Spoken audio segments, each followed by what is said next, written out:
aalis? Eh, sabi ko nga sa'yo, Master, hindi ako alis dito hanggat di ka umihiling. Kaya humiling ka na. Hay nako! Salamat naman at umalis na rin yung baliw na yun. Makakapagpahinga na rin ako. Sige na, Master. Humiling ka na kahit isa lang. Please. Eh, di magsama tayo dito. Habang buhay. Yun naman ang ayokong mangyari. Ang makasama ka habang buhay. Pero sigurado ako, may iba pang paraan para mapaalis ka. Ano naman kayang paraan yung sinasabi mo? Sige nga, kung may paraan, hanapin mo. Oh, Master! Sino tinitignan mo dyan? Nandito ako. Siya nga pala. Excited na ako sa gagawin mong paraan para mapaalis ako rito. Yun ay, kung may iba pang paraan.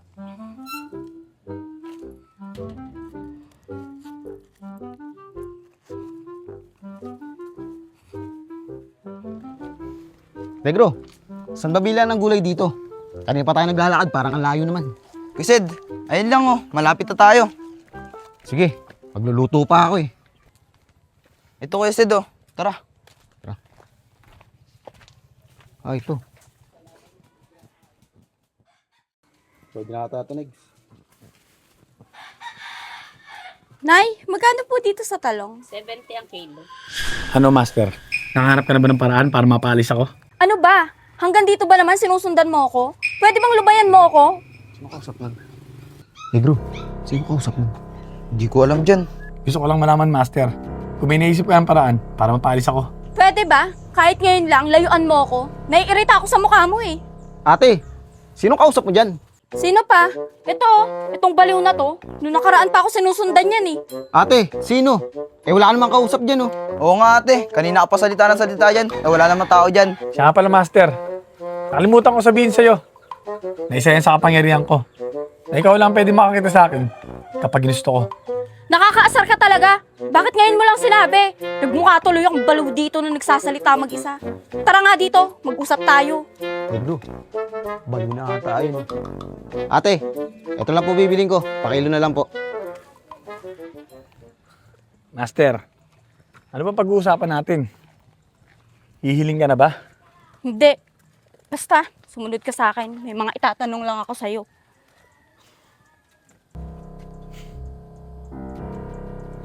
Ano, Master? Ano ba yung dapat natin pag-usapan? Ano ba talagang gusto mo? Bakit lagi mo ako sinusundan? Tulad nga ang sinabi ko sa'yo, isa akong genie. At kailangan ko lang yung 3 hiling mo bago ko tatuluyan iwan. Eh kung hihiling naman ako sa'yo, wala bang ibang kapalit yan? Wala bang mangyayari sa akin? Mukhang magandang tanong yan, Master. Kaya lang, hindi ko pwedeng sagutin yan eh. Pwera na lang kung yan ang una mong kahilingan. Ano? Yan na ba yung una mong kahilingan? Siyempre, hindi pa yun yung kahilingan ko. Sinisiguro ko lang na pag humiling ako, walang mangyayari sa akin masama. Kaya lang, Master. Hindi natin alam ang mangyayari kapag gumiling ka. Yun ang problema mo. Ano ba yan? Mukhang wala naman ako magandang makukuhang sagot sa'yo eh. Sige nga, sabihin mo muna sa akin yung patakaran at kondisyon bago ako humiling. Yun lang ba, Master? O sige, walang problema.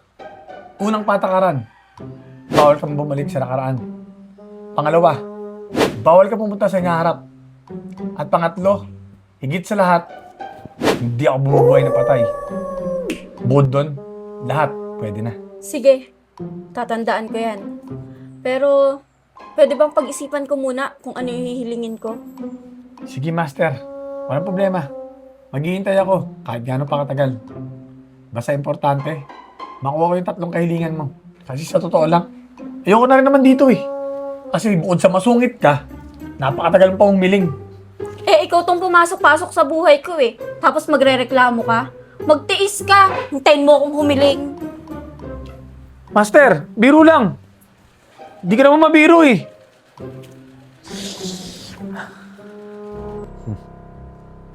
Konting panahon na lang.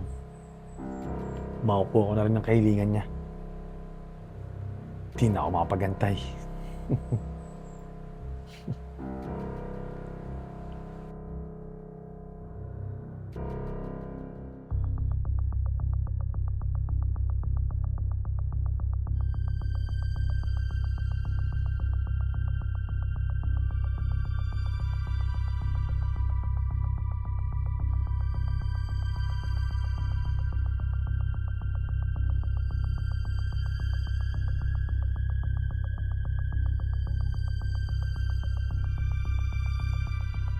Teka, mukhang kanina pa ako sinusundan nitong lalaking to ah.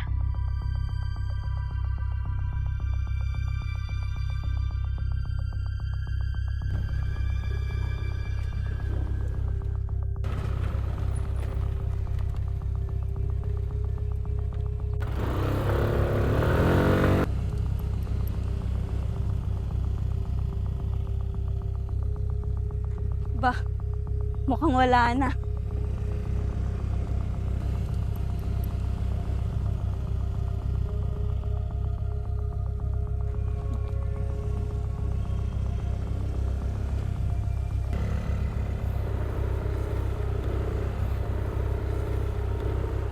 Ano ba? Kanina ka pa sunod na sunod sa akin ah. Ano ba kailangan mo? Pasensya ka na, miss, ah. Pero kailangan kitang makausap. Tungkol kay Nanri. Nanri? Sinong Nanri? Wala akong kilalang Nanri. Baka nagkakamali ka. Si Nanri, siya yung genie na pinalabas mo. Ah, Nanri pala pangalan niya. Eh paano mo nalaman na ako nagpalabas sa kanya? Kapatid ko siya. Kaya nararamdaman ko na nakalabas na siya sa lampara niya. Ibig sabihin, genie ka rin. Eh ano naman kailangan mo sa akin? Bago ko sagutin yan, tara. Doon tayo, sa may ilalim ng puno. Masyadong mainit dito eh. Siya nga pala. Balik tayo sa pinag-uusapan natin kanina. Hindi ako genie. Anghel ako. At ako yung sumusundo sa mga taong papanaw na. Ano? Eh ba't ka nandito? Ibig sabihin ba, papanaw na ako kaya sinusundo mo na ako? Nagkakamali ka. Hindi ganun.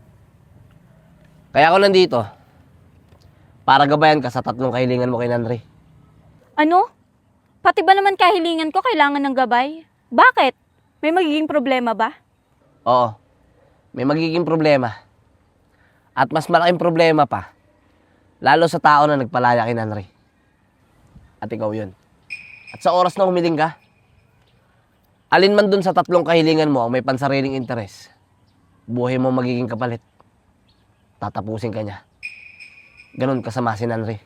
So, ibig sabihin bawal pala akong humiling para sa sarili ko? Oo, tama ka.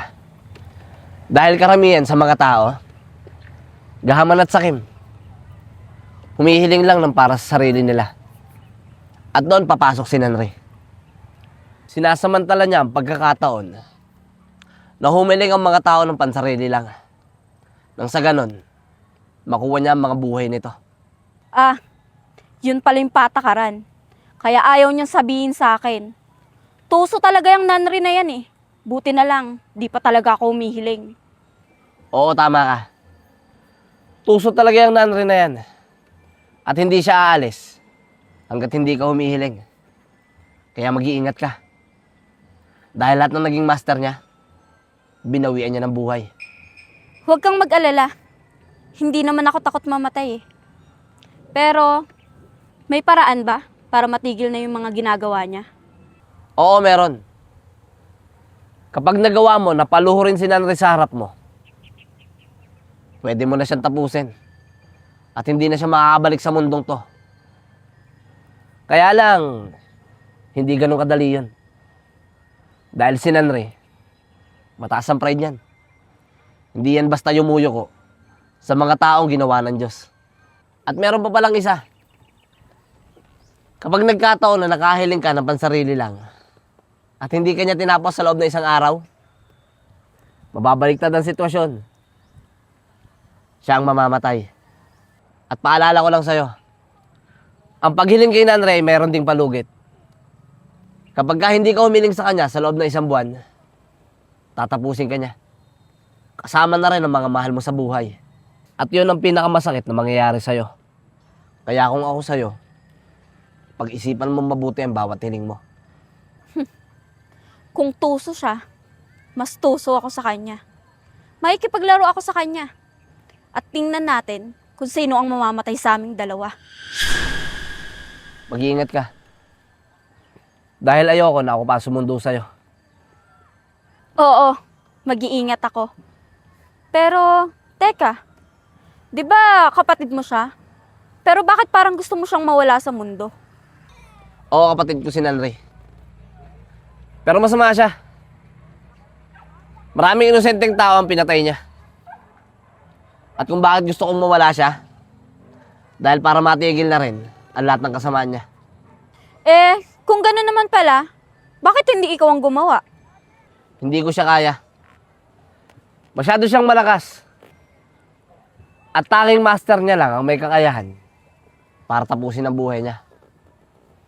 At ikaw yun.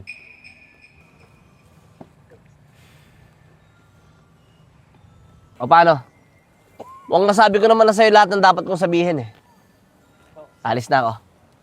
Mag-iingat ka.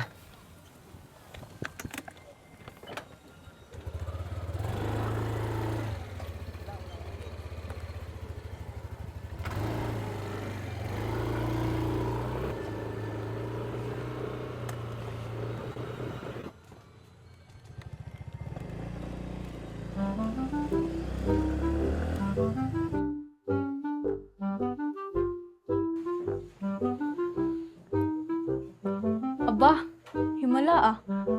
Wala yung basurero ah. Uy, Master! Ay, pusang gala ka! Hinahanap mo ba ako? Ikaw, kung saan ka sumusulpot, magkakasakit pa ako sa puso sa ginagawa mo eh. Sorry na, Master. Kala ko kasi hinahanap mo ako eh. Teka.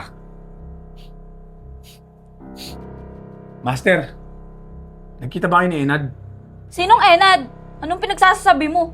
Hindi ako maaaring magkamali. Sigurado ako. Naamoy ni Enad ang nakadikit niya sa damit mo. Wala akong alam sa sinasabi mo. Diyan ka na nga.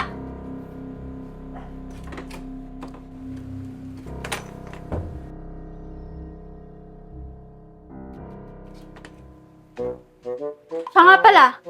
Genie ka, di ba? Tingnan mo nga yung itsura mo. Ang dungis mo. Mukha kang bantutin. Bantutin yarn? Sabi nitong babaeng to. Oo nga, no. Medyo mabaho nga. Arte mo.